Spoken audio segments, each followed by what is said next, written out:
महाराष्ट्र मंडळ फ्रान्स आणि सची की मैफिल घेऊन येत आहे मराठी रॉनदेवचा पुढचा भाग. आणि आजच्या भागात आपण भेटणार आहोत शर्वरी जमेनीस यांना. नमस्कार शर्वरी ताई. नमस्कार सचिन. तर शर्वरी ताई, कशी आहेस तू, काय म्हणतेस? मी एकदम मस्त आहे आणि हा जो आता पॅन्डेमिक सिच्युएशनमुळे अनौपचारिक का होईना पण अशा वेगवेगळ्या पद्धतीच्या गप्पांचा एक सिलसिला सुरू झालेला आहे. त्यातनं खूप वेगवेगळ्या लोकांबरोबर इंटरॅक्शन होतीये आणि तशीच आज हम्म. तुझ्याबरोबर होते याचा मला आनंद आहे. अरे वा, अगदी अगदी बरोबर. म्हणजे एका वाईट याच्यातनं पण आपण काहीतरी चांगलं शोधून काढलेलं आहे असं म्हणायला हरकत नाही. हो, खरंच, खरंच. अगदी. तर आता मी सुरुवात अशी करतो की तू एक नृत्यांगना आहेस, अभिनेत्री आहेस. पण सुरुवात तू केलीस बिनधास्त या सिनेमाला. 1999 साली तो आला. त्याचा पार तेलगू, मल्याळम मध्ये रिमेक झाला. महाराष्ट्र शासनाचा पुरस्कार तुम्हाला मिळाला. म्हणजे एवढं सगळं असताना पण तू अभिनेत्री व्हायचं सोडून एक नृत्यांगना व्हायचं ठरवलं. हा एक कलाकार म्हणून हा निर्णय किती आव्हानात्मक होता? म्हणजे काय होता काय हा निर्णय? सचिन, आव्हानात्मक खरंच खूप होता. पण हम्म, ना मी अभिनेत्री होण्याच्या आधीच मी नृत्यांगना ऑलरेडी होते. म्हणजे हम्म, असं झालं की मी 7 वर्षाची होते. त्यावेळेला गुरुपंडिता रोहिणी भाटे यांच्या नृत्य भारती कथक डान्स अकादमीमध्ये माझ्या आईने मला दाखल केलं आणि हम्म, तिथनं माझा नृत्याचा प्रवास सुरू झाला. तर पहिले 3 वर्ष वगैरे मी अशीच रेग्युलर स्टुडंट सारखी नुसतीच क्लासला आठवड्यातनं 2दा जात होते, करत होते. पण जेव्हा मी रोहिणीताईंच्या ॲक्चुअल सानिध्यात आले, कारण पहिले त्यांच्या सीनियर स्टुडंट्सकडे शिकत होते, पण 3 हम्म, परीक्षा झाल्यावर त्यांच्या सानिध्यात जेव्हा आले, तेव्हा माझा नृत्याकडे बघायचा दृष्टिकोन पूर्णपणे त्यांनी बदलवूनच टाकला. आणि इतकं प्रेम मला त्या माझ्या कलेविषयी वाटायला लागलं, ज्याला आपण पॅशन म्हणतो, की हम्म, ज्याच्याशिवाय हम्म, राहू शकत नाही, इतकं वेड मला लागलं. त्याच्यातली डेप्थ हळू समजायला लागली. अजूनही ती समजतीच आहे, कारण ते इन्फिनाईट आहे. त्याच्यातली क्रिएटिव्हिटी, त्याच्यातल्या वेगवेगळ्या गोष्टी शोधणं, एक्सप्लोर करणं. तर तो प्रयोग किंवा तो शोध, माझा तो प्रवास शोध घेण्याच्या हम्म, दृष्टिकोनातनं चालू झाला तेव्हा. आणि एवढं नक्की माहिती होतं, की मी ह्याच्याशिवाय राहू शकत नाही, नृत्याशिवाय. हम्म, आणि त्याच्यामुळे मग त्यामुळे पक्कं झालं, की युनिव्हर्सिटीत बी-ए आणि एम-ए जे केलं ते डान्समध्येच केलं. आणि एम-एच्या लास्ट इयरला असताना आम्हाला शेवटच्या वर्षी कोरिओग्राफी बसवायची असते. हम्म, तसं माझ्या एका मैत्रिणीने जिने नाट्य हा विषय घेतला होता, तिला एक नाटक डायरेक्ट करायचं होतं आणि तिने पु. शिरेगे यांचं रंगपांचालिक हे नाटक निवडलं. सो हम्म, ज्याच्यामध्ये मध्यवर्ती भूमिका उत्तरा ही होती. महाभारतावर आधारित ते नाटक आहे आणि तिला त्याच्यासाठी शास्त्रीय नृत्यांगना हवी होती. हम्म, म्हणून तिने हम्म, मला विचारलं, की "तू करशील का या नाटकात काम?" आणि मला नृत्य करायला मिळणार केवळ म्हणून मी आनंदाने हो म्हटलं. हा. मी त्या नाटकात काम केलं. 3 परीक्षक होते. त्यातले एक परीक्षक चंद्रकांत कुलकर्णी होते आणि त्यांनी माझा तिथे अभिनय पाहिला आणि बिनधास्त चित्रपटाविषयी म्हणजे पुढे माझ्या आयुष्यात हम्म, बिनधास्त हम्म, चित्रपट आला. तर बिनधास्त विषयी जेव्हा विचारलं गेलं, तेव्हा मला अजून आठवतंय, की मी माझ्या गुरूंकडे परवानगी घ्यायला गेले, की असं-असं मला भूमिका विचारली गेली आणि मी करू का? हम्म, तर अर्थातच भूमिका इतकी चांगली होती, सशक्त होती आणि पूर्ण कथानकच इतकं चांगलं होतं, की त्या हो म्हणाल्या. हम्म, त्या नाही अजिबातच म्हणाल्या नाही.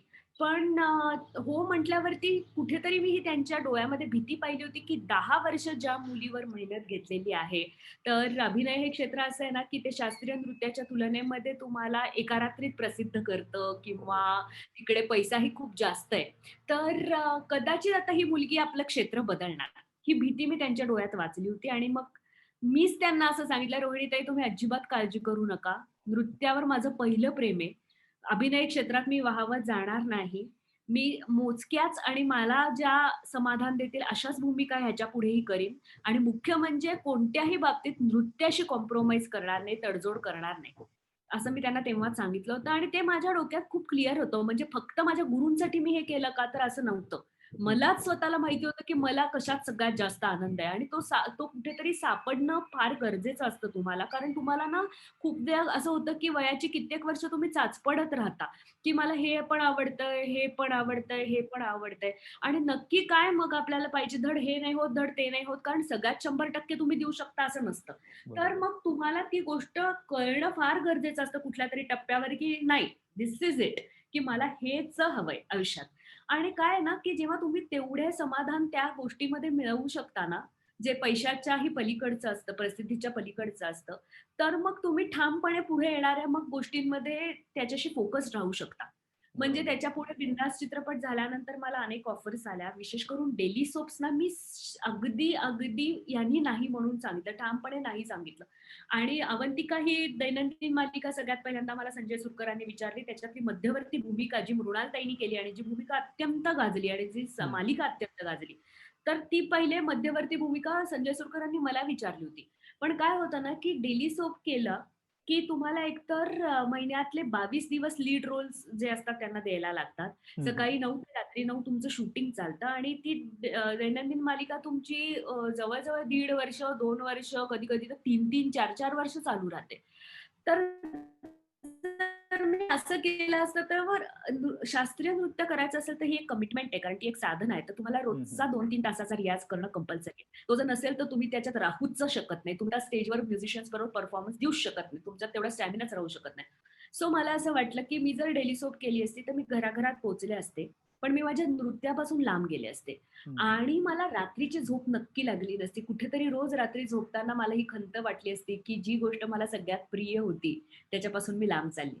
आणि 1.5-2 वर्षाची गॅप म्हणजे खूप मोठी गॅप आहे पुन्हा अख्खा स्टॅमिना भरून काढण्यासाठी नृत्याच्या बाबतीतली.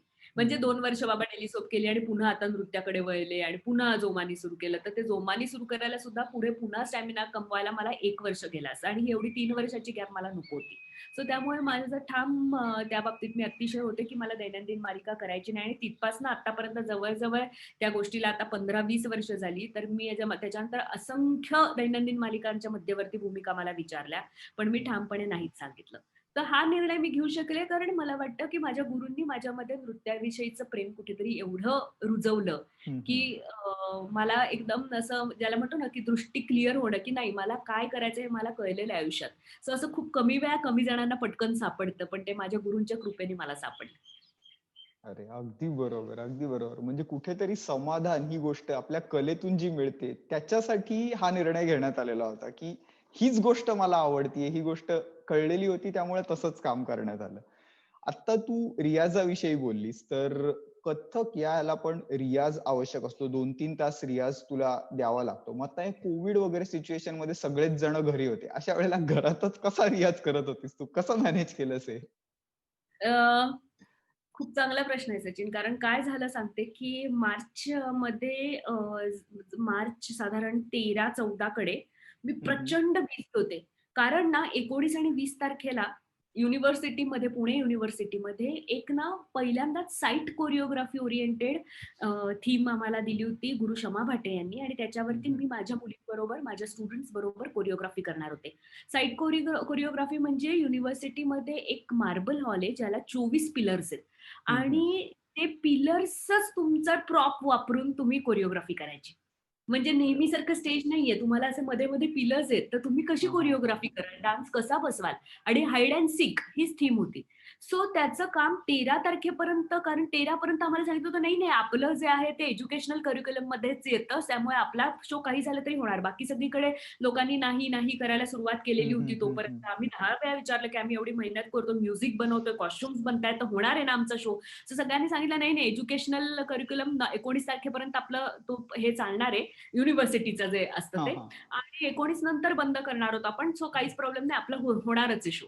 म्हणून 13 पर्यंत रिहर्सल केली आणि ते एवढं सीरियसनेस आला एकदम त्या गोष्टीला सगळ्या, की 14ला आम्हाला कळलं, की नाही होत हो. सो तोपर्यंत एवढी बिझी होते आणि एकदम 14ला कळलं, की आता हा 4 दिवसावर आलेला नवीन कोरिओग्राफी, नवीन म्युझिक, नवीन कॉस्ट्यूम्स हातात आलेले आणि ठप्प सगळं.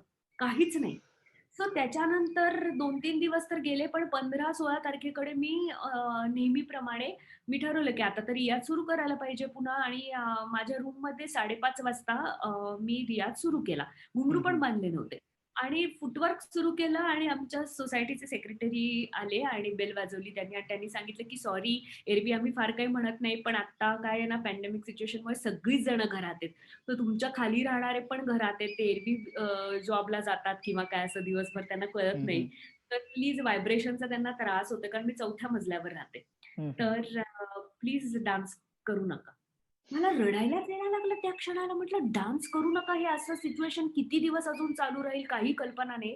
तेवढे दिवस मी घरातच राहायचंय तर नुसतंच राहायचंय. आणि विदाऊट डान्स राहिले तर मग माझं कसं होणार पुढे सगळं? माझी बॉडी कशी साथ देणार मला? माझा स्टॅमिना जो आत्तापर्यंत रियाजाने डेव्हलप करत आणलेला आहे, तर पुन्हा तो कसा काय चार्ज्ड होणार किंवा काय करणार मी? तर मग आम्ही असं एक सोल्युशन त्याच्यावरती काढलं, की माझे मिस्टर पण कलाकार आहेत, तबलावादक आहेत ते. हं, हं. आणि त्यांनी आमच्याच घराच्या अगदी एक बिल्डिंग सोडून अ, एक फ्लॅट रेंटनी घेतलेला होता, की जिथे ते त्यांचं तबल्याचं सगळं स्टुडंट्स वगैरे यायचे, तर तिकडे त्यांना शिकवायचे. हं, हं. आतल्या खोलीत त्यांनी एडिटिंग आणि व्हिडिओ सेटअप केला होता, म्हणजे स्टुडिओसारखं केलं होतं आतल्या हां, हां. खोलीत सगळं तिथे साउंड प्रूफ करून आणि असं सगळं. आणि हॉलमध्ये ते शिकवायचे. सो आता शिकवणं तर इम्पॉसिबलच होतं, पण आम्ही असं ठरवलं आणि तो फर्स्ट फ्लोरवर होता फॉर्च्युनेटली तो जो फ्लॅट होता हां. तो. म्हणजे त्याच्या खाली पार्किंगच होतं. त्यामुळे ओके. कोणी काही बोलू शकणार नव्हतं. मग आम्ही असं डिव्हिजन करून घेतलं, की सकाळच्या वेळात कारण घरामध्ये काम करायला मावश्या पण नव्हत्या येणार कोणी, बायका हं. काम करायला. कारण सगळ्यांनाच कंपल्सरी घरातल्या घरात राहायचं होतं ना. त्यावेळेला ती सिच्युएशन पहिले महिना तर असा होता, की काही कामवाल्या बाई पण येणार नव्हत्या तुमच्याकडे. सो तुम्हाला घरचं काम पण तुम्हालाच करायचं होतं सगळं. अगदी. मग आम्ही डिव्हाईड करून घेतली कामं. म्हणजे भांडी घासण्याचं काम माझ्या मिस्टरांनी केलं, स्वयंपाकाचं मी केलं, झाडणं तर रोज करायचे, पुसणं 2 दिवसाआड करायचं असं सरळ ठरवून टाकलं, की आपल्या घरात दुसरं कोणी येणार नाहीये आणि एवढं अगदी इतकं क्लीन रोजच्या रोज काही हे ठेवायची गरज नाहीये, एवढं पण खराब होत नाही घर किंवा काय असं आम्ही ठरवून ठेवलं होतं आमचं. म्हणजे हं, हं. त्याच्यात एनर्जी किती घालवायची स्वच्छतेमध्ये आणि स्वतःच्या कलेमध्ये ह्याचा एक हं, कुठेतरी हं. ताळमेळ ठेवणं गरजेचं होतं म्हणून. सो असं सगळं आम्ही ठरवून घेतलं आणि माझा मुलगा आहे 7 वर्षाचा आहे तो. तर हं, हं. त्याच्यासाठी हे लॉकडाऊन हेच होतं. तर त्याचं इंटरेस्टिंग कसं होईल, दिवस कसा जाईल हेही माझ्यासाठी महत्वाचं होतं. कारण बरोबर. तोपर्यंत शाळेची काही कल्पना नव्हती. बरं तेव्हा तर मार्चमध्ये जस्ट त्याची पहिली शाळा संपली होती. म्हणजे पहिलं अकॅडमिक इयर संपलं हं, होतं हं. मार्चमध्ये. कारण सी बोर्ड होतं. सो त्याला सुट्टीच होती तशी पण. मग मी काय करायचे, तो थोडा उशिरा उठतो कारण तो उशिरा झोपतो माझा मुलगा. म्हणजे जेव्हा सुट्टी असते तेव्हा. शाळा असेल तेव्हा कंपल्सरी असते तर काहीच नसतं. हं. सो मी त्याच्यात स्वयंपाक करून घ्यायचे. सकाळच्या वेळामध्ये त्याच्याबरोबर ओरिगामी, क्राफ्ट त्याला मनापासून खूप आवडतं. तो ते सगळं इंटरेस्टच्या गोष्टी त्याला सापडवून देणं, त्याला जे काही वस्तू हव्या त्या प्रोव्हाईड करणं, परत त्याच्यापर्यंत घरातनं शोधून मिळवून देणं. मग त्याला कुठे डिफिकल्ट पार्ट जात असेल तर तिथे मदत करणं. पण जिथे तो त्याचं करू शकतो तिथे मग जाऊन आपण लगेच पोळ्या करणं. असं मी मॅनेज करत सकाळ सगळी तेव्हा निखिल तबला वाजवायला म्हणजे रियाज हं, करायला हं. जायचे. ते 2-3 तास रियाज करायचे आणि मग संध्याकाळच्या वेळात निखिल त्याच्याबरोबर खेळायचे आणि 4:30 ते 6:30 रोज 2 तास मी त्या फ्लॅटवर जाऊन माझा रियाज करून यायचे. आणि मग आम्ही पुन्हा एकत्र सगळे जण, तिघं जण काही पत्ते-बित्ते खेळायचो, जेवायचो आणि मग एखादी वेब सीरीज चांगली बघायचो. पण त्यामुळे माझा काहीही झालं तरी 2 तास रियाज सणकून आणि विथआऊट फेल. कारण हं, एरवी हं. कसं होतं तुम्हाला ज्यावेळेला प्रोग्राम्स असतात, त्यावेळेला तुमचे प्रोग्राम्स म्हणजे आउट ऑफ स्टेशन असतील किंवा तुमची येण्याच्या वेळा ट्रेनच्या ऑड असतील, फ्लाइटच्या हं, ऑड हं, हं. असतील. सो ट्रॅव्हलिंगमध्ये तुमची अख्खी रात्र गेली असेल, तुम्ही पहाटे पोहचत असाल किंवा काय. सो दुसऱ्या-तिसऱ्या दिवशी ना थोडंसं ते तुम्हाला ना आणि परत डान्स केलेला असतो तिथे हो. जाऊन सुद्धा ना. सो आल्यावरती 1-2 दिवस तुमचे असे जातात, की नाही मला आता मी खूप थकली आहे. काही हं, हं. करायचं नाही. तर ते 2 दिवस तुमचे थोडा रियाज कमी होतो आणि मग तुम्ही परत मेन ह्याच्यावर आणता तुम्हाला स्वतःला.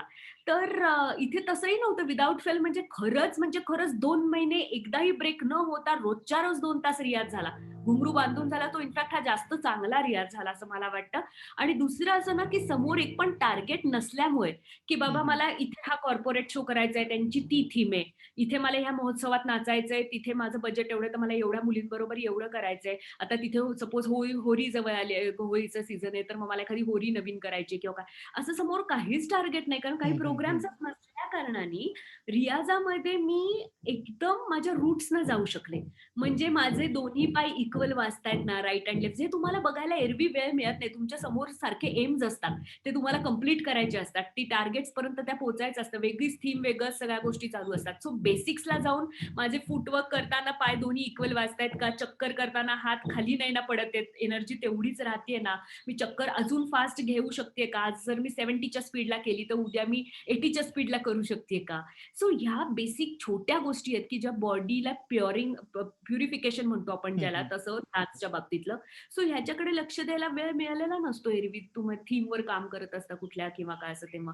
सो ह्या ज्या रूट्सपर्यंत जाऊन एकतर आपण ज्याला म्हणतो, की स्वतःला अ, परीक्षण करणं स्वतःचं. तर हं, हं. ह्याच्यासाठी फार चांगला आणि गरजेचा पॉज होता असं मला वाटतं, की आपण कुठपर्यंत पोहोचलोय, आपल्याला कुठे जायचंय, मग त्याच्या दृष्टिकोनातनं आपण काय पावलं उचलली पाहिजेत, काहीही स्वतःच्या विषयीचा सगळा विचार करायला, चिंतन मनन करायला, वाचायला उत्तम सगळ्या गोष्टी ज्या डान्सलाच उपयोगी असणार आहेत. वेगवेगळे हं, हं. साहित्यिक त्यांचं केव्हापासून वाचायचं पेंडिंग राहिलं होतं आणि जमलं नव्हतं. नंतर वेगवेगळ्या लोकांच्या YouTubeवरती, सोशल मीडियावरती असलेले सगळे टॉक्स, हं, मोठमोठ्या हं. दिग्गज कलाकारांचेच फक्त नाही, वेगवेगळ्या क्षेत्रातल्या जे तुम्हाला मोटिव्हेट करू शकतात, जे तुम्हाला पॉझिटिव्ह थिंकिंग देऊ शकतात. असं सगळं आणि 24 तास बाकी तर झाडणं पुसणं चालू असताना पण इयरफोन्समध्ये सुंदर म्युझिक, मग पंडित कुमार गंधर्व असतील किंवा अगदी आर.डी. बर्मन असतील, कुठलंही मायकेल जॅक्सन असेल, पण छान म्युझिक सतत कानामध्ये. सो मला असं वाटतं, की माझ्यासाठी हा जो एकदम पहिले 3-4 महिने तरी एकदम ना स्वतःला रिफ्रेश करणारा आणि हं, हं. मोटिव्हेट करणारा असा मी सगळा पॅन्डेमिक सिच्युएशनचा काळ बनवला, की जो पॉज गरजेचा होता आयुष्याच्या रफ्तारमध्ये. पण तो 3 हं, ते हं. 4 महिने ठीक आहे. जेव्हा त्याचे 8 ते 9 महिने होतात तेव्हा ते खूप जास्त होतं.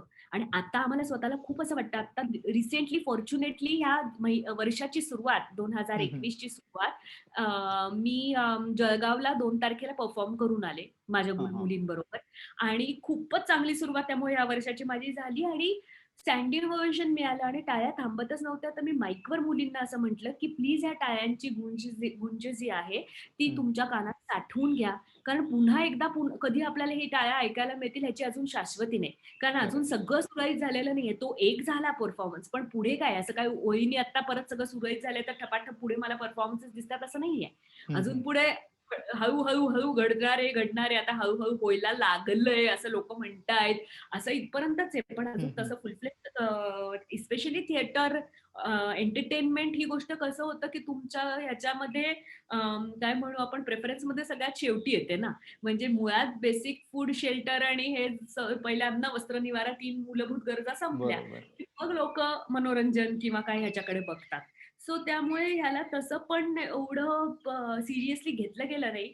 पण आमच्यासाठी हा खूपच टफ काळ होता. त्यामुळे 9 महिन्यांनी जेव्हा टाळ्या पहिल्यांदा ऐकल्या परवा, हं, त्यावेळेला हं. आम्हाला सगळ्यांना आनंद झाला. पण प्रत्येकीचे माझे आणि माझ्या सगळ्या शिष्या सगळ्यांचे डोळे भरून आले होते. आम्हाला रडू आलं तिथे स्टेजवरती. सो सो ते ते कोणाला तसं समजणार नाही, की जी ती लाईव्ह रिस्पॉन्सची सवय असते, ती कितीही म्हटलं तरी व्हर्चुअल प्रोग्राम्स करून म्हणजे या पॅन्डेमिकमध्ये मी व्हर्चुअल प्रोग्राम्स पण भरपूर केले. हं, हं. म्हणजे स्टेजवर जाऊन पण परफॉर्मन्सेस दिले, पण ते 3 कॅमेरा सेटअपनी शूट झाले आणि समोर ऑडिटोरियम रिकामच होतं. ऑडियन्स बसलेलाच नव्हता. ते टेलिकास्टच झाले. स्ट्रीमिंगच हं, झालं हं. त्याचं. सो जो हा लाईव्ह रिस्पॉन्स असतो, की चालू असताना त्या क्षणाला मिळणारी दाद, ती कुठेतरी हरवून बसलो होतो आणि ती आत्ता परवा पहिल्यांदा मिळाली 9 महिन्याच्या ब्रेक नंतर. तर आमच्यासाठी फारच तो सुखद अनुभव होता. अगदी, अगदी बरोबर. कारण तसं म्हटलं तर आता कलाकारांनी म्हणजे बहुतेक सर्वच कला क्षेत्रातल्या कलाकारांनी ऑनलाईन प्लॅटफॉर्म वापरायला सुरुवात केली. म्हणजे तसं म्हणशील तर तू नाटक म्हण किंवा गायनाचे कार्यक्रम म्हण हे ऑनलाईन झाले. पण त्या मानाने डान्स प्रोग्राम हे जास्त चॅलेंजिंग आहेत का ऑनलाईन सादर करणं किंवा फॉर दॅट मॅटर की ऑनलाईन क्लासेस घेतले जातात. तर तुझ्यासाठी नृत्य शिकवणं ऑनलाईन हे किती अवघड आहे किंवा ह्याच्यामध्ये काय-काय चॅलेंजेस जाणवले? खूपच अवघड आहे आणि तो आता चॅलेंज म्हणून घेऊन न्यू नॉर्मल असं त्याच्याकडे बघून त्याला एक्सेप्ट करणं ही काळाची गरज आहे. हे पण हं, हं. नक्कीच आहे. पण अवघड अशासाठी आहे ना, की तुम्ही अगदी परफेक्शनला शिकवण्याचा अट्टाहासच धरू शकत नाही. कारण मुख्य म्हणजे कनेक्टिव्हिटी आणि त्यातनं होणारा लॅग, लॅप्स जे जातो, ज्याला थोडासा असतो, अगदी किती हाल्फ सेकंड जरी असला समोरच्यापर्यंत पोहोचायचा, तरी सुद्धा आमचा सगळा जो बेस आहे, पाया आहे, तो हं, हं. सगळा टाईम सायकलशी संबंधित आहे ना, तालाशी संबंधित आहे. हां, सो हां. मी शिकवताना माझ्याकडनं तिच्यापर्यंत पोहोचणारा ताल हा डिले असतो. तो अझ्युम करायला लागतो मला, की हां, आता हिचं मी म्हणतेय, पण तिचं थोडं आपल्याला लेटच दिसणार आहे. पण त्यामुळे तुम्ही ॲक्युरसीकडे जाऊ शकत नाही. बरोबर. सो ती एक गोष्ट असते आणि काही म्हटलं तरी समोरासमोर शिकवताना मिळणारे व्हायब्रेशन्स एकमेकांचे, हं, हं, हं. स्पेशली टीचर, मी गुरु हा शब्द मला स्वतःला वापरत नाही, पण टीचरचे मिळणारे व्हायब्रेशन्स जे स्टुडंटपर्यंत पोहोचतात, त्यांनी जे तिचं डान्स बदलतो, तो व्हर्चुअली नाही होऊ शकत किती म्हटलं तरी. तुम्ही त्यांचे अँगल्स एक्झॅक्टली मानायचे इतके छोटे-छोटे अँगल असतात, की आता हा असा पाहिजे, असा पाहिजे, असा पाहिजे. तुम्ही तिचा हात घेऊन आणि तिला पकडून तिचा हनवटी अशी टिल्ट करून तिला कमरेत थोडीशी वाक, टॉर्सो स्ट्रेट हो, असं दाखवून समोर जे करू शकता ते तुम्ही व्हर्चुअली नाही करू बरोबर. शकत. आणि परत राईट लेफ्ट छोट्या मुलींना तर तोही शिकवताना प्रॉब्लेम येतो. मिरर इमेज नाचायला लागतं त्यांच्यासाठी. कारण आपण हा हात दाखवला, की तो बरोबर ह्या करतात आणि खरं तर तो लेफ्ट पाहिजे त्यांच्याकडनं कारण ते अपोझिट बोलत असतात. सो अरे हो. सगळाच तसा बघायला गेला तर प्रॉब्लेम असतो. म्युझिक मी इथे लावलं माझ्याकडे तर त्यांना ते डिले ऐकू जातं. म्हणजे मी हं, हं. नुसतं म्हटलं तरी डिले ऐकू जातं, पण म्युझिक लावून सुद्धा मग आपण तसंच ठरवायचं, की हां, ह्यांना आणि प्रत्येकीला परत प्रत्येकीचा लॅग वेगवेगळ्या प्रकारे असतो. म्हणजे काहींचं अगदी एक अर्धा सेकंदाचा असतो, तर काहींचा 5-5 सेकंद लॅग असू शकतो. सो तिचं करण्याचं टायमिंग, हिचं करण्याचं टायमिंग एका फ्रेममध्ये तुम्हाला हे सगळं बघताना, अरे तुम्हाला बापरे! प्रत्येकीला प्रत्येक वेळेला असं पॉइंट आउट नाही करता येत, की तू इथे हं, हं, चुकलेस, तू हं. तिथे चुकलेस. कारण तुमच्यासमोर 12 फ्रेम्स तरी असतात, 12 मुली असतात ॲट अ टाईम. 10 ते 12. सो तुम्ही ते नाही पॉइंट आउट करू शकत. सो तुम्ही तिला प्रत्येक वेळेला करेक्ट करत असता असं नाही आणि मग ते तसंच शिकलं जातं. पण for the sake of it आणि काय आहे, की इंटरेस्ट त्या मुलींचा शाबूत राहिला. तिला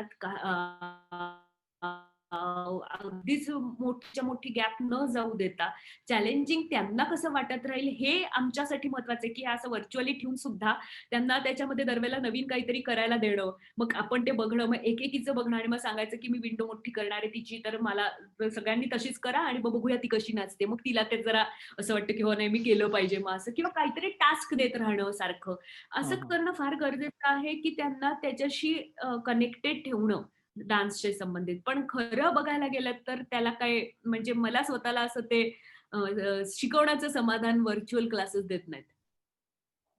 बरोबर आहे. शेवटी जे प्रत्यक्षात समोरासमोर असताना तो जो एक अनुभव असतो, तो वेगळाच असतो. हे नक्कीच आहे. तर आता नाही आणि मला डान्समध्ये कसं एक सांगायचं राहिलं, डान्समध्ये अगदी, असं अगदी. पण होतं ना, की स्पेस लागते. म्हणजे मी हं, हं. मागे जाऊन जेव्हा दाखवते ना, तेव्हा माझी तुला फुल फिगर दिसणं गरजेचं आहे. नाहीतर मी पायाचा अँगल काय केलाय, त्याच वेळेला चीनचा अँगल काय आहे माझ्या किंवा हाताचा काय आहे, हा कट झाला, तर शिकणाऱ्या मुलीला कसं कळणार? So same for her also. तिच्या हं, हं. घरात सुद्धा मी तिला असं कसं डिमांड करू, ज्यांच्या घरामध्ये एक छोटंसं घर असेल, वन रूम किचन किंवा काय, फर्निचर भरलेलं आहे. तिला मी कुठे जाऊन सांग बरं नाच सांगू? सो तिला पण बरोबर. लिमिटेशन्स आहेत. बिचारी काय करणार? तिचं मला अर्धच दिसत राहतं कधी-कधी. बॉडी पूर्ण दिसूच शकत नाही तिची हं, मला, हं, कारण हं, तिला हं. तेवढी डेप्थच नाहीये तिच्या रूमला मागे जाऊन नाचायला. सो डान्सचं जे आपण म्हणत होतो, की व्हर्चुअली गाणं त्यातल्या त्यात गाणं शिकवणं वगैरे सोपं जाऊ शकतं. पण डान्स अजून त्याच्याहून अवघड का जातं? तर हं, हं, डान्सला हं. स्पेस पण लागते. मागे अगदी. तुम्हाला तेवढी डेप्थ दिसणं गरजेचं आहे. ते प्रत्येक मुलीला मिळते असं नाही ना. प्रत्येकीच्याकडे घरात त्यावेळेला काय-काय चालू असेल, क्लास चालू असताना एकच रूम असेल आणि घरामध्ये 8-10 लोकं असतील, तर कसं करणार? ते वावरत राहणार आजूबाजूला किंवा काय. सो हा सगळाच खूप मोठा प्रॉब्लेम आहे. असं एका जागी कोपऱ्यात नुसतं मी बसले आणि तू अशी बोलत राहिली आणि झालं आपली ट्युशन असा वाला क्लास नाहीये ना हा. हां. हा जागा घेणारा अगदी. क्लास आहे. हं. सो त्याच्यामुळे तोही एक प्रॉब्लेम येतो. अगदी, अगदी बरोबर. म्हणजे हे सगळे चॅलेंजेस असून पण त्या मुलींना म्हणजे तुझ्या शिष्यांना त्या डान्सशी कनेक्ट ठेवणं हे तुझ्यासाठी जास्त महत्वाचं होतं या काळामध्ये. हो, तर नक्कीच. आता असं विचारायला आवडेल मला, की घरात तुम्ही दोघं कलाकार आहात. तू आत्ता म्हणाली, की हं. तबला वाजवतात ते.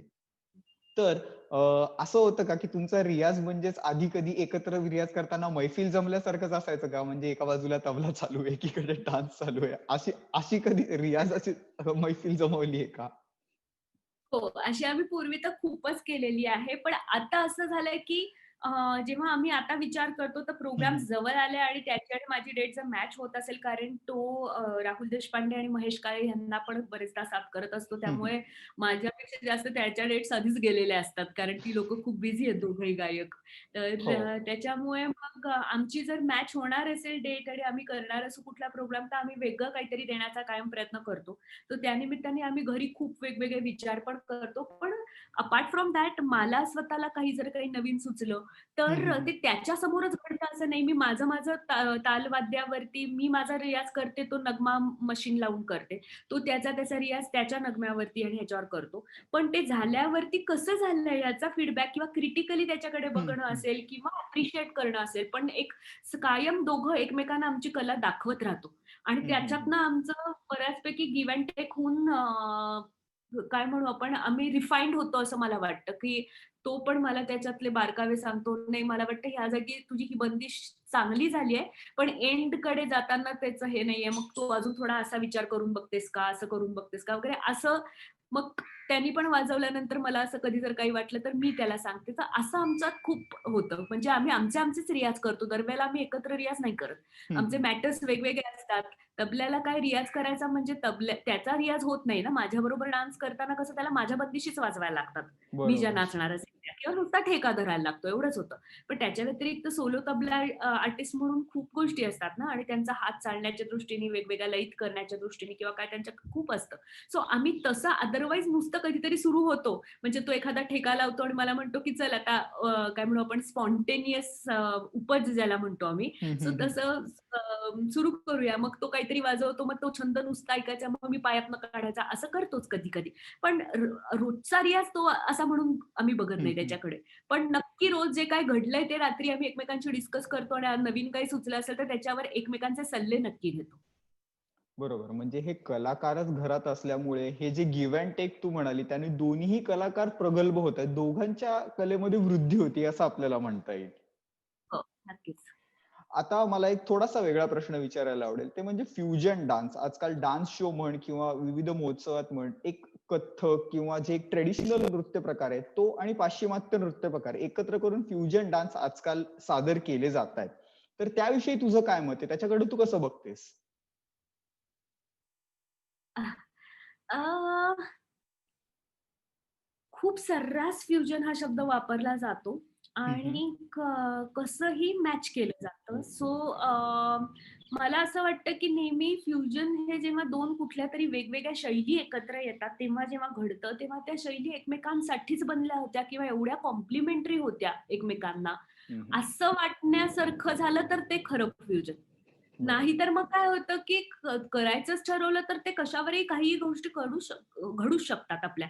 पण ते ओढून-ताणून आणलेलं फ्युजन असतं. म्हणजे खूप वेळा असं होतं ना, की कॉर्पोरेट शोजमध्ये अशी रिक्वायरमेंट असते आणि ते खूप वेळा असं सांगतात, की नाही कथक, भरतनाट्यम एकत्र करा आणि ते कसं लोकांना असं त्याचं फॅसिनेशन वाटतं. सो काही बाबतीत होऊही शकतं एकत्र विचार हं, करून हं. नीट किंवा काय असं. पण प्रत्येक वेळेला नाही होऊ शकत कारण भरतनाट्यमचं पोश्चर जे आहे, त्या पोश्चरसाठी लागणारा वेग, वेग म्हणजे स्पीड हं, हं. आणि कथकचा स्पीड, कथक ही स्ट्रेट लाईन आहे. सो ह्याच्यामध्ये खूप फरक आहे. सो काय होतं कधी-कधी कथक करणारीला कॉम्प्रोमाईज करायला लागतं, की तिला तिचा स्पीड कमी करायला लागतो कारण भरतनाट्यमवालीशी मॅच करायचंय. कारण तिला कायम आयत करायचा असतो ना, आयतमध्ये स्पीड नाही देता येत तुम्हाला. तुम्ही हं, कायम हं.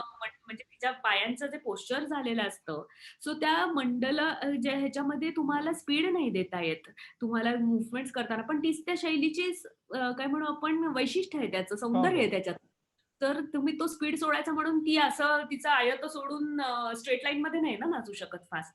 आणि सेम भरतनाट्यम डान्सर बरोबर होतं, की तिला पण जर कथकला स्पीड पाहिजे म्हणून स्पीड करायचं ठरवलं, तर तिला तिची पोश्चर्स करेक्ट द्यायला तो स्पीड फार फास्ट होतो. हं, हं, आणि हं. मग हात ते खूप वेगवेगळ्या पद्धतीने ज्यावेळेला पाय पकडणं असतं, वरती नेणं असतं पाय किंवा काय असं त्याची उडी त्यांची जी असते किंवा खाली बसून उठणं असतं.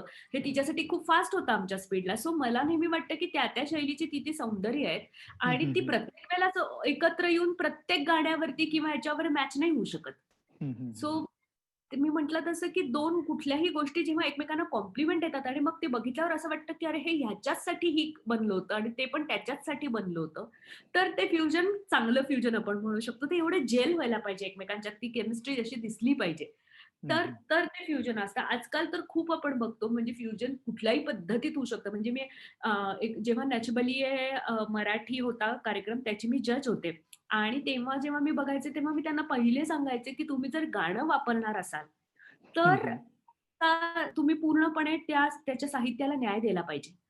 तरच ते गाणं वापरा. म्हणजे अप्सरा आलीवरती बेली डान्स मी पाहिलाय, खूप जणांनी केलाय. पण जेव्हा ती कोमल काया म्हणत असते, तेव्हा त्यातल्या त्यात तुमच्या बेली डान्सच्या मूव्हमेंटनी ती काया दिसते तुमची. पण पुढे सुद्धा ही मन बिजली पाहून थिजली, इंद्रसभा भवताली वगैरे असं सगळे शब्द वापरले जातात. त्यावेळेला तुम्ही काहीच नाही, तेव्हा तुम्ही फक्त बेली हलवत राहता. मग तुम्ही हे गाणं का निवडले? मग तुम्ही इन्स्ट्रुमेंटचे कुठलंही गाणं निवडून पण तेच मूव्हमेंट करणार आहात ना. हं, हं, मूव्हमेंट्स हं. तुमच्या फिक्स्ड आहेत बेली डान्सच्या. सो तुम्ही हे गाणं जर निवडलंय, तर तुम्ही ह्याच्यामधनं काय सांगितलं जातंय, ते तुमच्या डान्समधनं मांडलं तर हे आम्हाला जस्टिफाय होतं, की अरे हां, हे बरोबर आहे. हे गाणं हे निवडून हिने परफेक्ट दाखवलं सगळं. तर ते लोकं गाण्याकडे बघत नाहीत. ते 1 2 1 2 3 3च पकडतात त्यातलं. म्हणजे कुठल्याही गाण्यातलं. मग त्याला काय अर्थ नसतो. मग तुम्ही बीट्सच पकडायचे असतील आणि हं, हं. लिरिक्सला तुम्हाला महत्त्वच द्यायचं नसेल, कसं होतं ना, म्हणजे मी आता एक शिवाजी महाराजांचं जे आपलं अजय अतुलनी केलेलं आणि कविराज भूषणनी लिहिलेलं, जे आपलं टायटल सॉन्ग होतं राजा शिवछत्रपती मालिकेचं. हां, हां. सो ते एकदा मी एका इव्हेंटमध्ये मोठ्या फिल्म इंडस्ट्रीतल्या परफॉर्म करणार होते हं, आणि हं. मला सांगितलं होतं, की येतानाच पुण्यामधनं, की ते दावादृग दंडपर, चितामृग झंडपर, भूषण वितुंडपर, जैसे अधिराजे हे ते कडवं तुला करायचंय. सो मी हं, हं. सगळा अर्थ-बिर्थ शोधून आणि असं सगळं मृगझुंडपर, चित्ता म्हणजे चित्त्याचं कसं वर्चस्व असतं सगळ्या हरणांच्या कळपावर आणि ते सगळं बसवून गेले. हं, आणि मी हं. तिथे जाऊन बघितलं बाकी सगळी जी कडवी होती त्याच्यावर नुसतं डन डडडा, डन डडा, तेजतमा अंसपर. आता तेजतमा अंसपर म्हणजे जसं अंधारावरती तेजाचं वर्चस्व असतं वगैरे हे काही त्यांना दाखवायचंच नव्हतं. ते नुसतं डन डडडन, डन डडन, डन डडडन, डन डडन, डन एवढेच बीट्स पकडले होते. हे, हे. सो जोश दिसतच होता. हां, मावळे हां. झाले होते, सगळेजण मशाली घेऊन होते. पण त्यांना अर्थ दाखवायचाच नव्हता तुम्ही जर निवडलाय त्या श्लोकाचा किंवा कशाचा. सो मला असं वाटतं, की तसं नाही तुम्ही जे काही गाणं निवडताय, जे हं, म्युझिक हं. आहे आणि जे शब्द आहेत त्याला जर लिटरेचर तुम्ही वापरत असाल, तर त्याला जस्टिफाय होणाऱ्या तुमच्या मूव्हमेंट्स पाहिजेत. तर बरोबर. तसं फ्युजनमध्ये दिसतच नाही अजिबात. नुसतंच एकाला एक सगळं ठिगळ लावल्यासारखं दिसतं, जोडल्यासारखं दिसतं.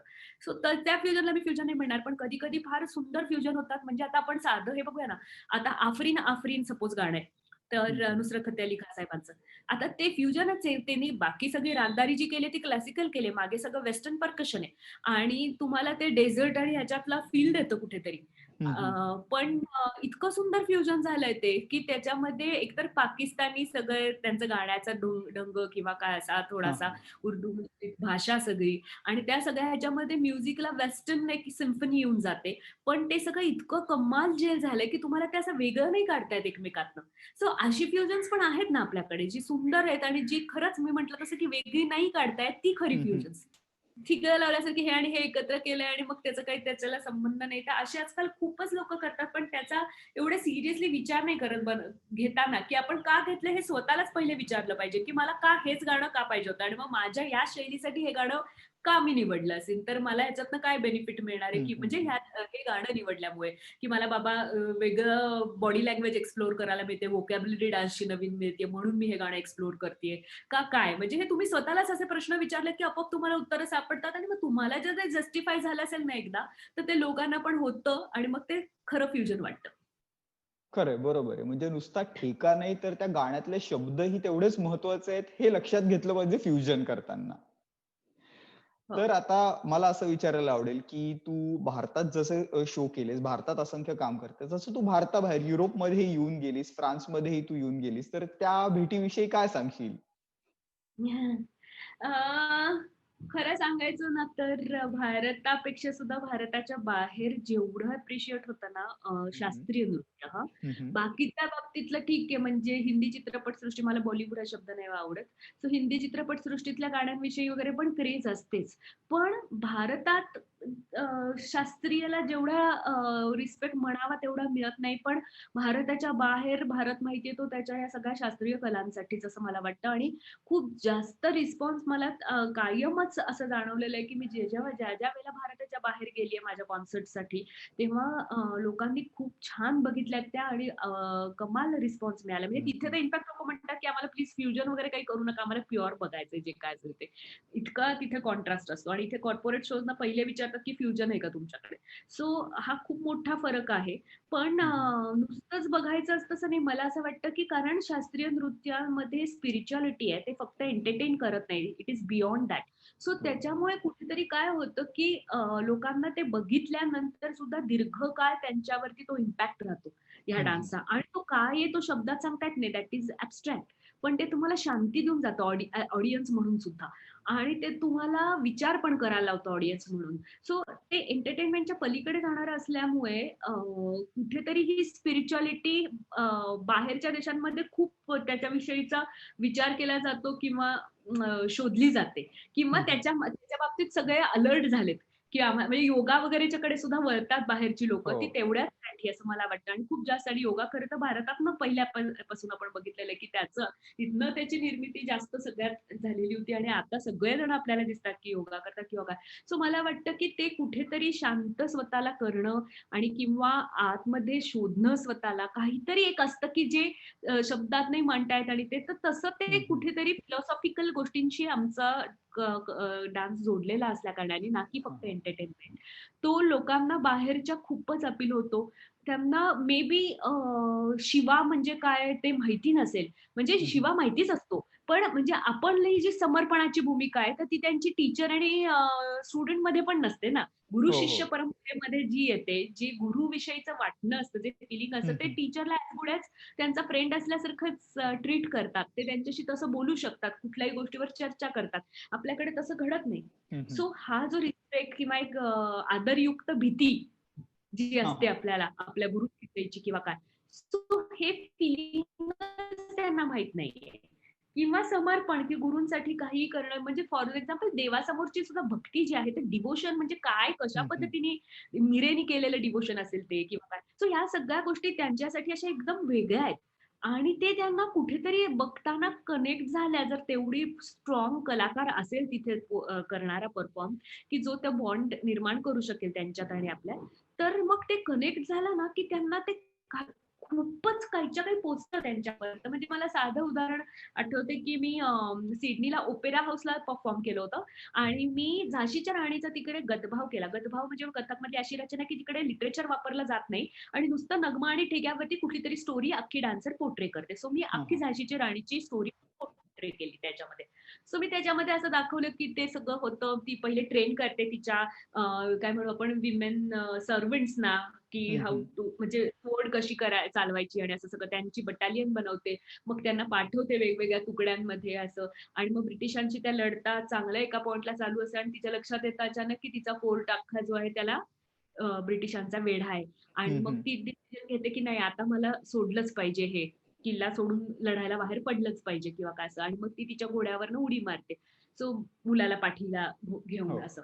आणि मग ती तिथनं सुटका करते स्वतःची आणि ती पूर्ण वेळ मुलाला घेऊन नाही लढलेली. तर तिने मधल्या एका मध्ये हळूच जाऊन त्या मुलाला सुरक्षित हातांमध्ये कोणाच्या तरी सुपूर्त केलं पुढे आणि मग ती पुढे लढायला गेली. आणि अनफॉर्च्युनेटली तात्या टोपेंच्या सैन्याला ती जाऊन भेटणार होती नदीच्या पलीकडे. पण नदी पार करताना घोडा घाबरला तिचा आणि साथ दिली नाही, तर तो पटकन तिकडे जायला तयार होईना पलीकडे. तर तोपर्यंत ब्रिटिश आले आणि त्यांनी तिला अ, गोळी लागली तिला आणि ती हं, तिथेच हं.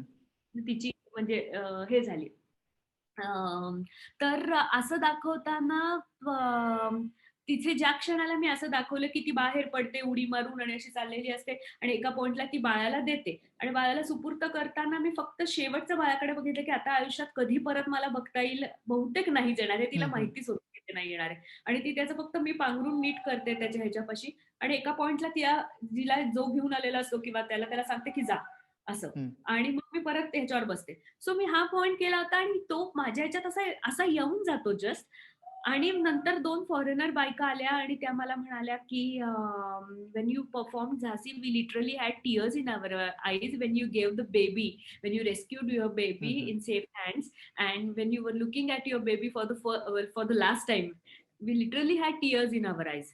सो मला एवढं छान वाटलं, की इमोशनल्स आर युनिव्हर्सल आणि डान्स ही गोष्ट अशी आहे ना, की ज्याला लँग्वेजचं बॅरियर नाहीये. कारण ही बॉडी लँग्वेज आहे. हं, हं. त्यामुळे त्याला कुठल्या भाषेत चाललंय किंवा काय असं नाही. Once people get connected with you, language doesn't matter at all.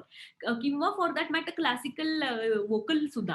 व्होकलमध्ये सारेगमपदनिसा वगैरे सुरांची जी जादू होते, त्या हं, सुरांनी हं. जी घडते मांडणी आणि त्यांनी जी केमिस्ट्री बनते, त्यांनी जे इमोशन्स क्रिएट होतात, ते युनिव्हर्सल आहे. ते सुद्धा लँग्वेजच्या पलीकडचे आहेत. सो तसंच क्लासिकल डान्सचं आहे. सो त्याच्यामुळे ते खूप जास्त अपील होतं आणि मग तुम्ही लँग्वेजच्या बाहेर जेव्हा जाता, की ते बॅरियर राहत नाही आणि त्याच्या हं, पलीकडे हं. तुम्ही ऑडियन्सशी जेव्हा कनेक्टेड राहता, सो तेव्हा मला वाटतं, की ते खूप जास्त पोहोचतं लोकांपर्यंत. सो बरोबर. मला तो तसाच अनुभव कायम जेव्हा मी भारताच्या बाहेर परफॉर्म केलं तेव्हा आला.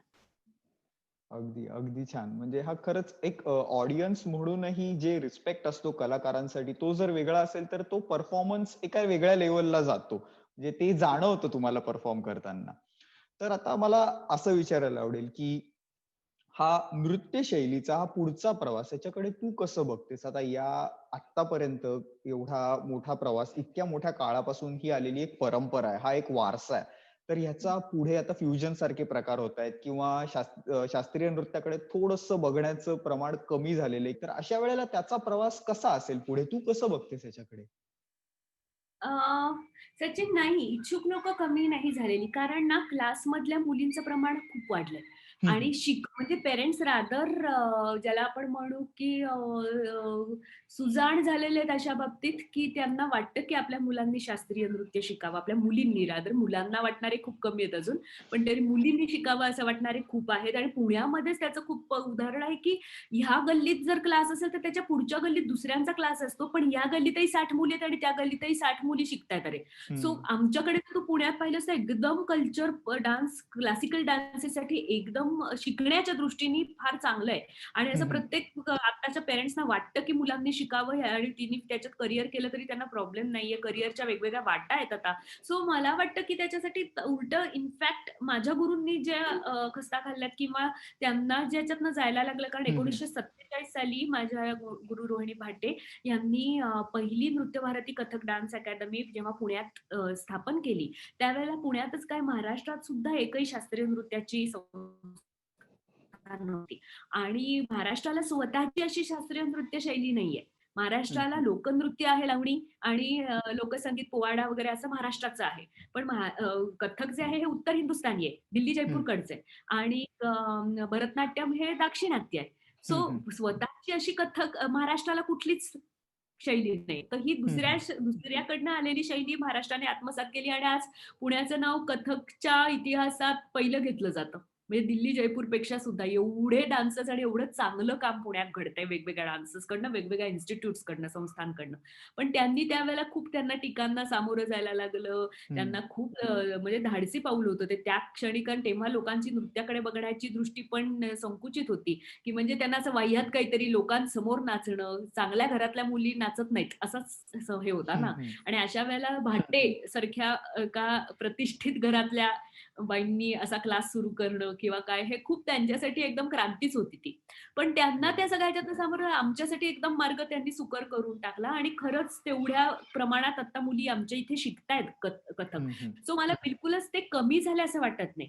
हां, त्याला ग्लॅमर नक्की नाही आणि ते येण्यासाठी किंवा ते मासेस पर्यंत पोहोचवण्यासाठी अजून खूप प्रयत्न व्हायला पाहिजे. हे हं, नक्की हं. कारण कसं होतं, की कानसेन खूप तयार आहेत आपल्याकडे.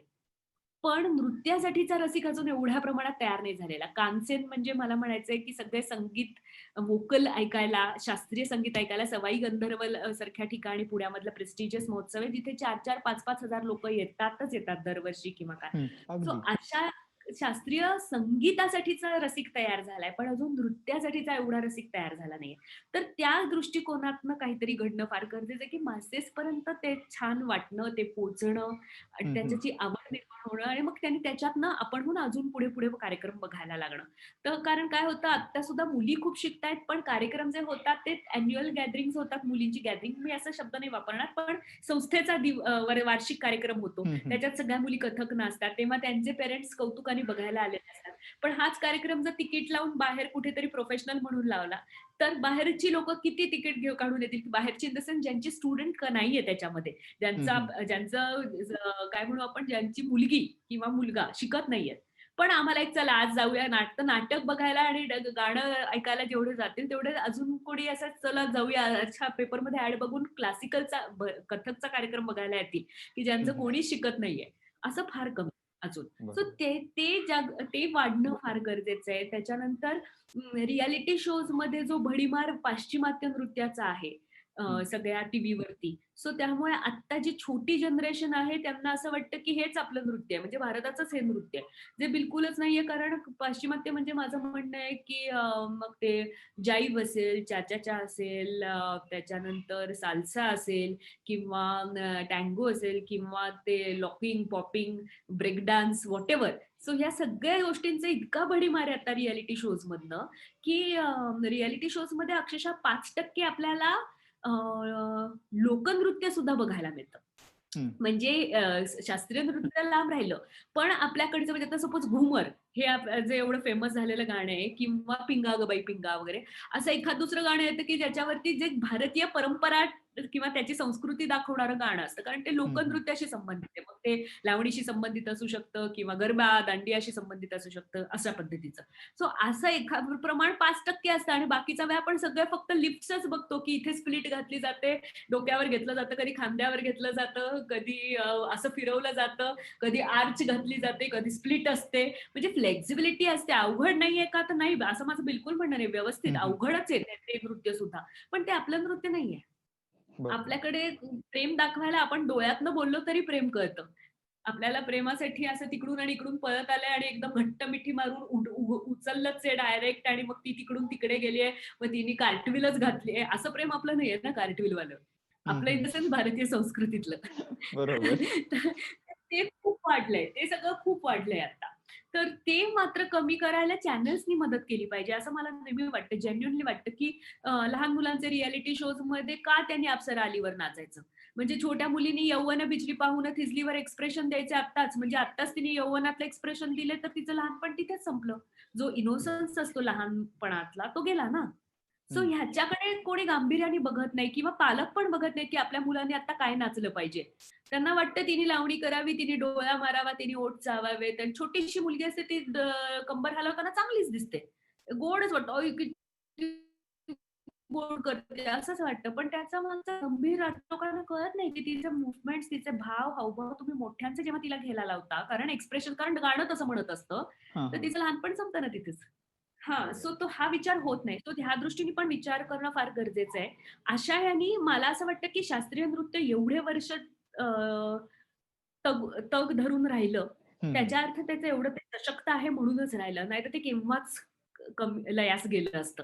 पण ते गेलं नाही कारण त्याच्यात तेवढी ताकद आहे आणि असे स्पीक मॅके वगैरे सारख्या ज्या एन-जी-ओज आहेत, ज्यांच्याशी मी असोसिएटेड आहे फॉर्च्युनेटली, ह्या खूप काम करत असतात. तर त्या नवीन जनरेशन जी आहे सगळी, तर हं, हं. त्यांच्यामध्ये डान्सचंच फक्त नाही, क्लासिकल आर्टचं महत्त्व कळावं म्हणून त्या शाळांमध्ये आणि कॉलेजेसमध्ये, कॉन्व्हेंट स्कूल्समध्ये किंवा काय असं केंद्रीय विद्यालयांमध्ये लेग डेम ठेवतात. हे स्पीक हं, हं. मॅकेची लोकं असतात ते. सो मी पण तिथे एकदा जेव्हा गेले होते, तर म्हणजे एकदा नाही, मी भरपूर केले त्यांचे शोज. सो मी नेहमी असं बघितलंय, की आता एकदा माझ्यासमोर साधारण 7वी ते 10वी चे वर्ग मुलं होती हां, बसलेली हां. आणि मी त्यांच्यासमोर एक ठुमरी केली ताल झाल्यानंतर आणि त्या ठुमरीत माखन चोरीची स्टोरी येते सगळी. माखन चोरी म्हणजे अ, ती लोणी बनवते आणि इंटरेस्टिंग. मग ते हां. लोणी सुद्धा काढण्याचं सगळं डिटेलिंग असतं, की पहिले जास्त असतं ते मोठं पडतं. मग अगदी थोडं असतं आणि मग लास्टला बोट लावून असं मग ते हां, हां. ठेवते वगैरे असं आणि मग जाते ती पाण्याला म्हणून. तेवढ्यात हा येतो. मग बघतो तो वरती असतं. मग त्याचा हात पोहोचत नाही कृष्णाचा. मग तो ते लोणी हे करायला ते रवीच घेतो फोडायला हं, हं, आणि हं. मग ते रवी फोडतो आणि खातो. तोपर्यंत त्याला कळतं की ती आली आहे. मग तो हं. लपून बसतो. मग ती येते आणि बघते तर पहिले सगळा राडाच झालेला असतो फुटल्यामुळे खाली सगळं आणि मग तिच्या पायातच ते घुसतं तिच्या मटकीचं हे आणि मग ते ती काढून बाजूला टाकते आणि मग ती म्हणते की हां, हे नक्की ह्याचंच काम असणार. हां, मग हां. ती इकडे शोधते नाहीये, तिकडे शोधते, बघते आणि तिला दिसतो तो लपलेला. मग ती हळूच जाऊन त्याला पकडते आणि पकडून आणते आणि पहिले रागावल्याचं ॲक्टिंग करून म्हणते, की "काय काय केलंस हे?" असं म्हणून हां, हां. "एक देऊ का ठेव?" असं म्हणून त्याच्याकडे बघते आणि मग तिला हसायलाच यायला लागतं. पण ती ते त्याला दाखवत नाही कारण तो सगळा बरबटलेला असतो लोण्याने. हं, हं. आणि मग ती स्वतःचा पदर म्हणजे पहिले हाताने करायला लागते, मग स्वतःचा हात तरी कशाला खराब करायचा. मग पदराने त्याचं तोंड पुसते. मग त्याच्यात इथे सगळ्या बटांना वगैरे ते लागलेलं असं बरबटलेलं, तर ते पुसते सगळं आणि परत चिडल्याचं दाखवते त्याच्या आणि हं, मग ती हं. म्हणते, "हे सगळं करून ठेवलंस तू? देऊ का?" परत त्याला विचारते एक आणि मग ती परत चिडून बघते तर तो रडताना दिसतो. मग ती हं, म्हणते, हं. "तुझं नेहमीचं नाटक आहे, काही रडू नकोस माझ्यासमोर" वगैरे असं. आणि मग तो खूपच जास्त रडायला लागतो आणि मग ती विरघळते. त्याला रडताना तर बघून तिला आवडत नसतं ते. मग हं, हं. दोन्ही डोळ्यातनं पाणी येतं म्हटल्यावर ती म्हणते, "थांब, थांब, थांब. तुला अजून लोणी खायचंय का? एका अटीवर पण रडायचं नाही बिलकुल." मग ती ते लोणी घेते. मग त्याला त्याचे डोळे पुसते पहिले आणि मग हं. ते खायला देते त्याला आणि मग खाता-खाता ते तिला भरून येतं कारण तो एवढा छोटासा असतो आणि मग ती त्याला जवळ घेते. सो हं, हे हं. सगळं त्यांना खूप आवडतं सगळं. मी नेहमी पाहिलेलं आहे, की त्याचा डांबरटपणा, हळूच घुसणं आतमध्ये, ती हे काढणं, कडी काढणं हं, वगैरे हं. असं सगळं आणि मग जेव्हा ही ठुमरी संपते तेव्हा खूप टाळ्या पडतात आणि मग मी मुद्दामून त्यांना विचारते, "आवडलं का तुम्हाला?" तर ते हो म्हणतात. मग मी त्यांना सांगते, की का मी विचारते, की आत्ताच्या स्थितीमध्ये म्हणजे सिनारिओमध्ये आपल्या सगळ्यांनाच म्हटलं फिल्म म्युझिक आवडतं. मला पण खूप आवडतं. पण काय होतं ना, बीडी जलाइले आपण ऐकतो. खूप आवडतं आणि मग कजरारे येतं आपण बीडी जलेले विसरतो. मग मुन्नी बदनाम येतं आपण कजरारे विसरतो. मग शीला की जवानी येतं आपण मुन्नी बदनाम विसरतो. तर माझं पॉइंट असा आहे की का असं होतं तर कारण ह्या सगळ्या जे गाणी आहेत ही आपली फक्त तात्काळ मनोरंजन करतात. हं, हं. एकदम थोड्या वेळासाठी. आणि आत्ताच्या ठुमरीला तुम्ही एवढ्या भरभरून टाळ्या दिलात ना ती 200 वर्ष जुनी आहे. आणि अजून मला ती करताना आनंद मिळतो आणि मला नवीन काय-काय त्याच्यात सापडत राहतं करताना. ही आपल्या परंपरेची आणि संस्कृतीची ताकद आहे, कलांची. खरंय. असं म्हटल्यावर त्यांना ते कळतं आणि मग ते पोहोचतं आणि मग त्या टाळ्या पडतात त्यांना जास्त. ते म्हणजे आपण एक्झाम्पलच दिलेलं असतं ना हं, समोर हं. तशा ह्याने. सो तशा पद्धतीने प्रचार प्रसार करत राहतेय मी. म्हणजे फ्युचरमध्ये अशा ह्यानी होण्यासाठी किंवा लोकांपर्यंत ते जास्तीत जास्त पोहोचण्याच्या दृष्टिकोनातनं. तसंच माझं एक प्रोडक्शन मी त्या दृष्टिकोनातनं फक्त मासेसना कथक आवडावं म्हणून केलेलं आहे फूटप्रिंट्स नावाचं. हं, हं. फूटप्रिंट्स म्हणजेच पाऊलखुणा आणि या हिंदी चित्रपट सृष्टीतल्या कथक नृत्याच्या पाऊलखुणा असं केलंय. हं, पण हं. त्याच्यामध्ये हिंदी चित्रपट सृष्टीतल्या गाण्यांबरोबरच ना मी कथकच्या पारंपरिक रचनांचं गुंफण केले. मी असे हां, हां. वेगवेगळे त्याच्यामध्ये विषय निवडले. फॉर एक्झाम्पल होरी असेल, तर हं, हं. होरीमध्ये पहिली होरी येते मोहे रंग दे लाल, जी आत्ताची लेटेस्ट ह्याच्या बाजीराव मस्तानीमधलं गाणं होतं. तर हां. मिर्जू महाराजांनीच कोरिओग्राफ केलेलं. त्याच्यानंतर डायरेक्ट माझं कडवंच येतं ओ आई होरी आई, ओ पिया तो से नैना लागे रे.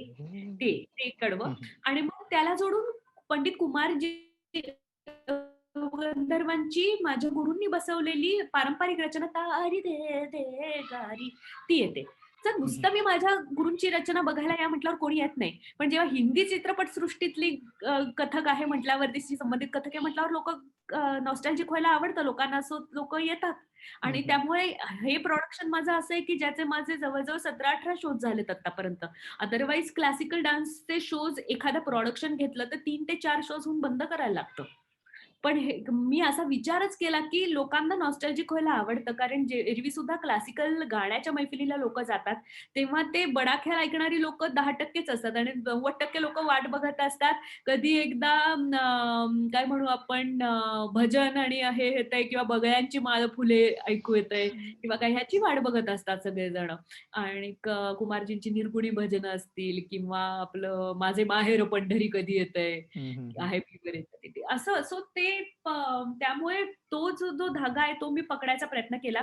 पण त्याच्यामध्ये मी सुरुवातीला गणेश वंदना करते आणि मग त्याच्यानंतर म्हणते, की आपण प्रवासाला या सुरुवात करणार आहोत हिंदी चित्रपट हं, हं. सृष्टीशी संबंधितल्या.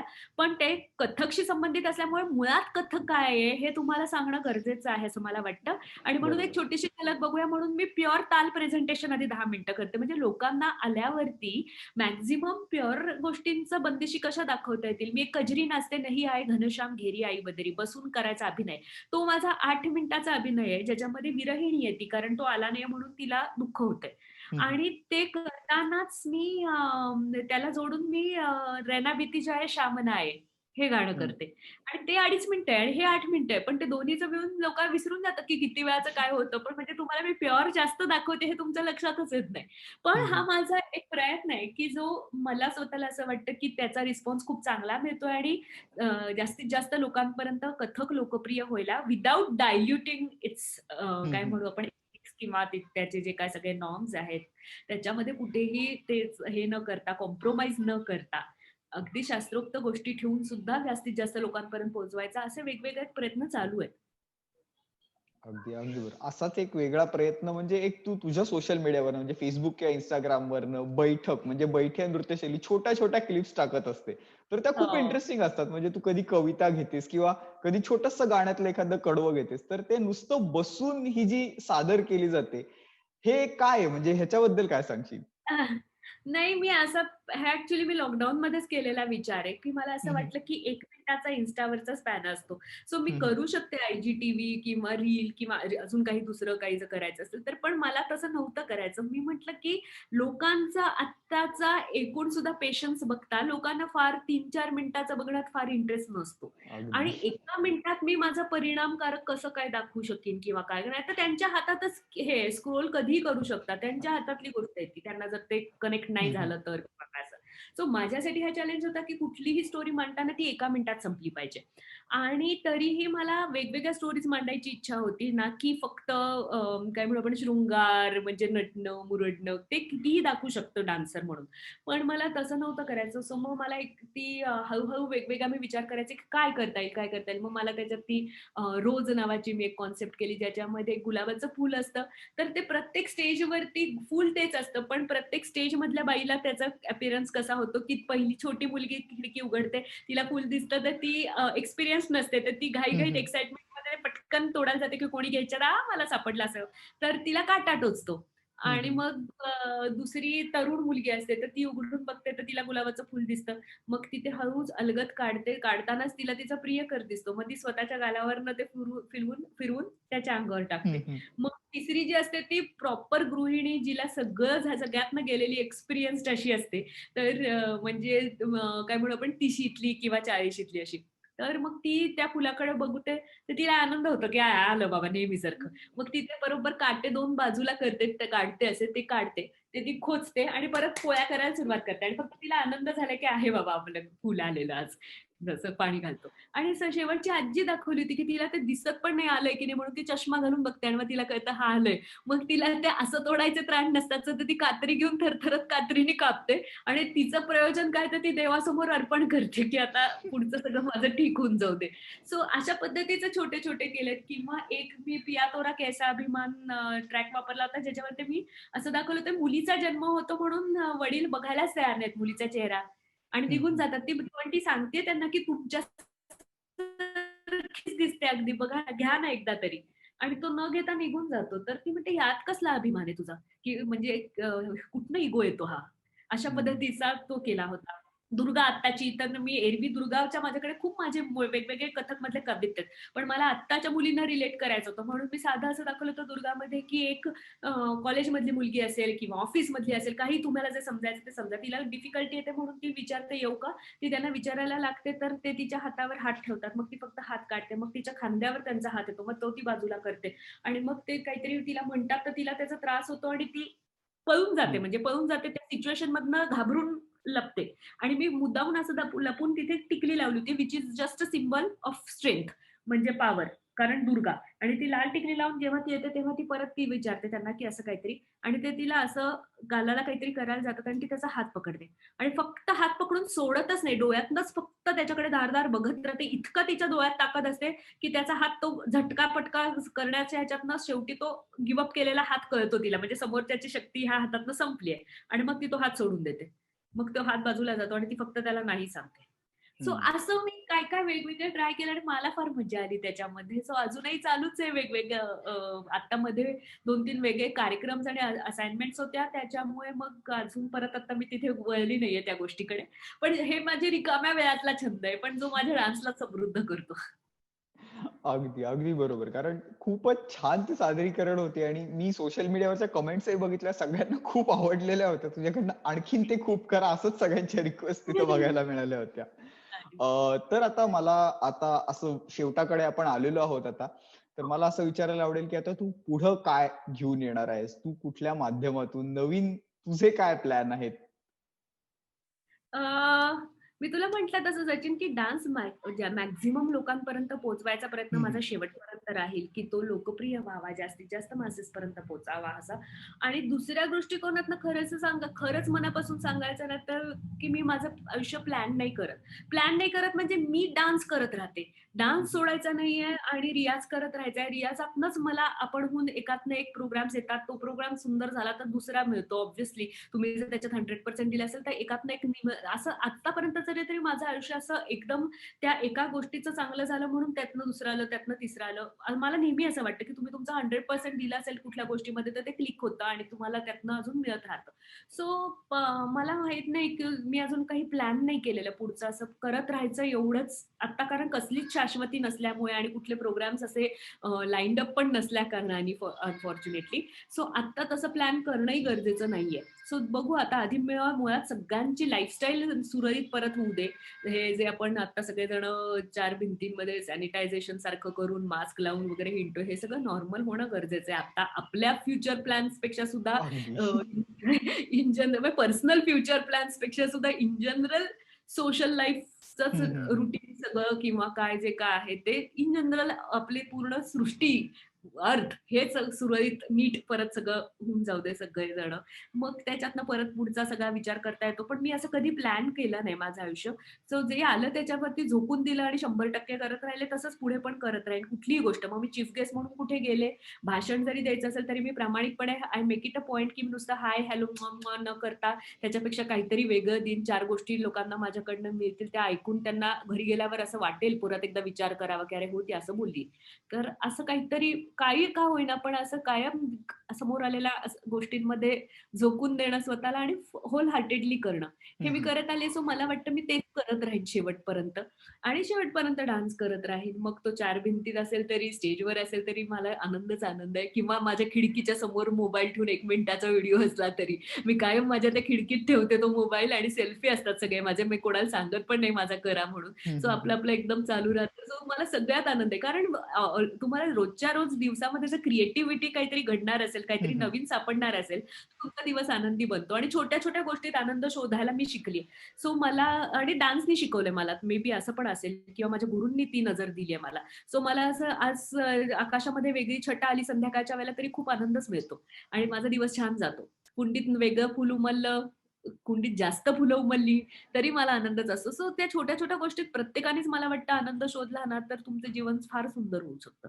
सो तसं चालू आहे सुरळीत सगळं. हां, म्हणशील तर मला काय करायला आवडेल, तर मला नक्की एक बिनधास्तसारखी दर्जेदार भूमिका करण्याची फार इच्छा आहे आणि तशी कधी आयुष्यात आली हं, तर मी हं. सोडणार नाही हे नक्की. आणि बिनधास्तसारखी म्हणजे वैजूचीच पाहिजे असं नाही, पण बिनधास्तमध्ये ज्या फुटेजनी आली होती किंवा तशा पद्धतीने आता माझ्या ह्या वयातली जी असेल ती पण चालेल. पण ती अशी कसदार भूमिका त्याच्या मी शोधात आहे नक्की आणि एखादं नाटक आयुष्यात करायला आवडेल. प्रोफेशनल करीन असं नाही कारण नाहीतर डान्सवरती सफर होईल. हं, पण हं. अमॅच्युअर लेव्हलवरती तरी मला ह्या टप्प्यावरती असं वाटतं, की पुन्हा एकदा मी पूर्वी पण केलेले आहेत 1-2 अमॅच्युअर नाटकं. पण आता ह्या टप्प्यावर पुन्हा वाटतं, की एखादं नाटक करण्याची मला इच्छा आहे. सो बघू. अगदी, अगदी छान. शर्वरीताई खूप खूप आभार तुझे. महाराष्ट्र मंडळ फ्रान्स आणि सची की मैफिलतर्फे तू मराठी रॉन्देवूजवर आली. खूप बोललीस आणि मी तुझा खूप खूप आभारी खूप आहे. तू बोललीस फक्त म्हणजे तुला कशाने म्हणतोयस? तू खूप बोललीस म्हणजे खूप जास्त बोललीस असं आहे नाही, ती खूप नाही, नाही, बोलली. नाही. असं नाही खरंच अगं म्हणजे तू नुसती बोलत नाहीस म्हणजे तू बोलते ना तेव्हा तू डोळ्यातनं पण बोलत असते, हातवारे पण करत असतेस. म्हणजे असं नाही की तू नाचायलाच पाहिजे दरवेळेला. तुझं सगळं शरीर बोलत असतं. त्यामुळे खरंच खूप खूप छान वाटलं. हा अनुभव नुसता बोलण्याचाही खूप छान होता असंच मी म्हणेन. नाही, नाही. तर एडिटिंग तुझ्या हातात असेल तर तू करू शकतोस हो, by all editing means. Editing आहेच नाही, नाही. माझ्या जोक्स हातामध्ये तो अपार्ट प्रश्न पण नाही. मला पण फार बरं वाटलं, की महाराष्ट्र मंडळ फ्रान्सनी मला इन्व्हाईट केलं. सचिन तू मला इथे इन्व्हाईट केलंस आणि माझा जो काही आत्तापर्यंतचा छोटासा प्रवास आहे आयुष्यातला, तो मला तुमच्या सगळ्यांशी बरोबर शेअर करायची संधी मिळाली त्यानिमित्ताने. Thank so much. धन्यवाद. खरंच, खरंच खूप खूप आभार. तर मंडळी, सची के मैफिलचा हा भाग तुम्हाला कसा वाटला ते मला कॉमेंट सेक्शनमध्ये जरूर कळवा. आणि सची की मैफिल हा YouTube चॅनल आहे. तेव्हा त्याला अवश्य सगळ्यांनी लाईक करा, सबस्क्राईब करा आणि नक्की, नक्की शेअर करा.